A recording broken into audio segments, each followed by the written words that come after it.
Hi, I'm Rick Boyer from The Learning Parent, home of Character Concepts Curriculum.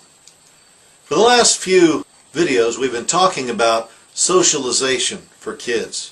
Today I want to read you a couple of quick excerpts from my book, The Socialization Trap.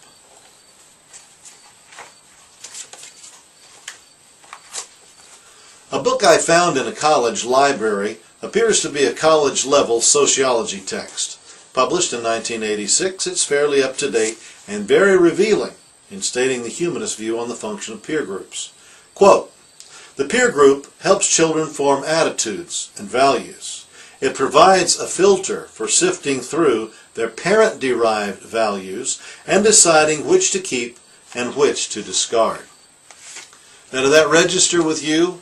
What these secular authors are saying is that not only is it a fact, but it's a desirable fact that children look to their peers to decide which of the values you're teaching your kids they should keep and which they should discard. Now, the authors go on. Peer groups often impose their values on children. Children play games in groups. Unfortunately, it's usually in the company of friends that children also shoplift, begin to smoke and drink, sneak into movies, and do other undesirable things. Sixth graders who are rated as more peer-oriented report engaging in more of this kind of behavior than parent-oriented children. And then they give the source of their quote from a certain study. John Holt, who taught in both public and private schools and later became an education reformer, said this, and I quote this in my book also.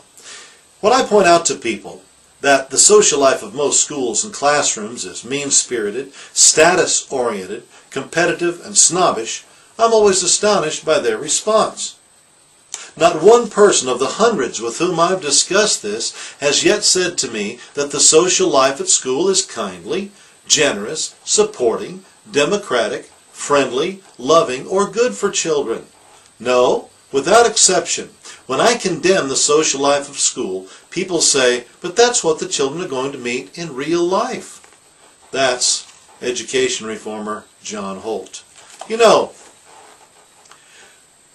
why in the world do we try to prepare our children for a world where people can stand up for themselves, where they can appeal to authority, where they can walk away from people they don't want to be with, by locking them up in classrooms with kids all of their own age, which creates all kinds of comparison and competition which nobody has ever shown to be healthy for children. Quite the contrary. I heard people many times talk about sending their children to school and getting back kids who used to be happy and carefree but are now sullen, resentful, walking around with their shoulders hunched. I know the feeling. I was a school kid once too. Well, I talk a lot more about these issues in my book, The Socialization Trap. I had one mom in Maryland write to me and say, "My mother-in-law was dead set against homeschooling because of the socialization aspect. But I gave her your book. She read it and gave it back to me after 3 or 4 days, and she said, that answered all my questions. By all means, get them out of school." You can find this book on our website if you're interested. You know, social learning, like all success in life, is all about character. You can learn more at www.thelearningparent.com. Now, go hug your kids.